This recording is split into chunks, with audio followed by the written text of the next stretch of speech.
Patung Liberty adalah patung kolosal yang terletak di Pulau Liberty di sebelah kota New York, Amerika Serikat.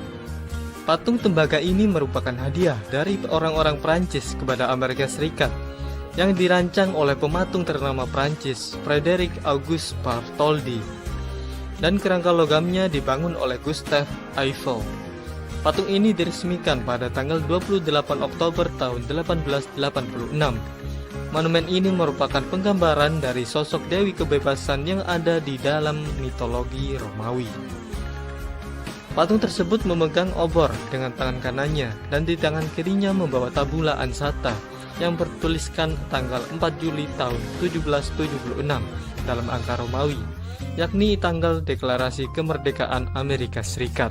Dan berikut ini adalah sejarah pembangunan patung Liberty selengkapnya. Menurut National Park Service, gagasan untuk membangun sebuah monumen dari orang Prancis untuk Amerika Serikat pertama kali diusulkan oleh Edward René de La Boulaye, seorang pemimpin organisasi masyarakat anti perbudakan Prancis dan seorang pemikir politik terkemuka pada masanya. Karena dengan dibangunnya monumen, La Boulaye berharap agar rakyat Prancis terinspirasi untuk menyerukan demokrasi mereka sendiri seperti Amerika.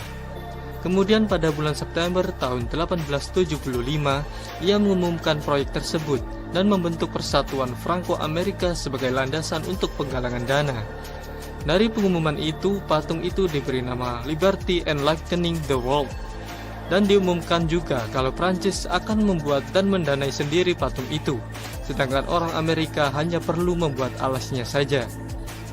Namun sebenarnya monarki Prancis menentang pembuatan patung itu. Kemudian La Boulaye membuat sebuah acara yang dirancang untuk menarik perhatian orang kaya dan pejabat untuk ikut menyumbang dana. Dan akhirnya Persatuan Franco-Amerika berhasil mengumpulkan dana dari seluruh masyarakat Prancis dari kalangan elit sampai kalangan masyarakat biasa.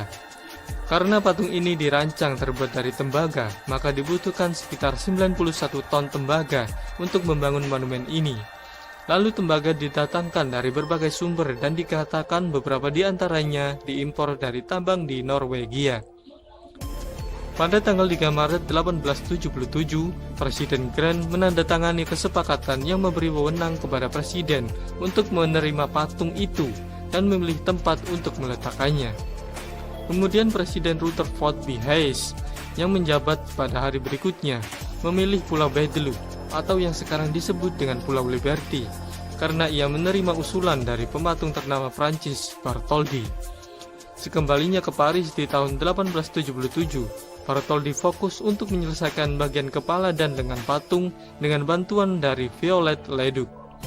Dan ketika sudah jadi, kepala patung dipamerkan di kota Paris. Pada tahun berikutnya, Bartholdi bekerja sama dengan Gustave Eiffel.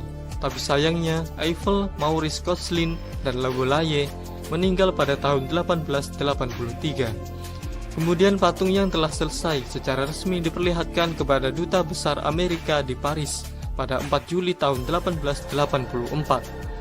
Lalu pada bulan Januari tahun 1885, patung itu dibongkar untuk persiapan pengiriman ke Amerika.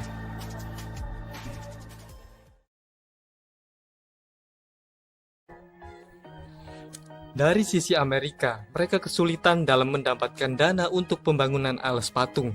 Pondasi ini akan diletakkan di dalam Fort Wood, yaitu pangkalan militer yang sudah tidak digunakan di Pulau Betelou.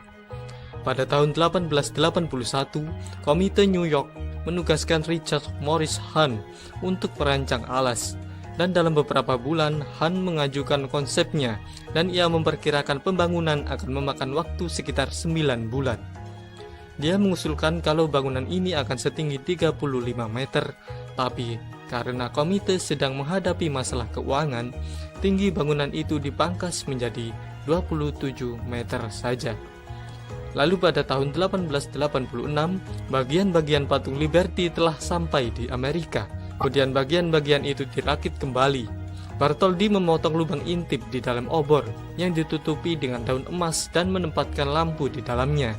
Kemudian pembangkit listrik dibangun di pulau itu untuk menyalakan obor dan untuk kebutuhan listrik lainnya. Upacara peresmian pun digelar pada sore hari di tanggal 28 Oktober tahun 1886. Presiden Grover Cleveland, mantan gubernur New York, memimpin acara tersebut. Pada pagi harinya, sebuah parade diadakan di New York City. Perkiraan jumlah orang yang menontonnya berkisar antara beberapa ratus ribu hingga 1 juta. Tak lama setelah peresmian, The Cleveland Gazette, yaitu sebuah surat kabar Afrika Amerika, menyarankan agar obor patung itu tidak dinyalakan sampai Amerika Serikat menjadi negara bebas.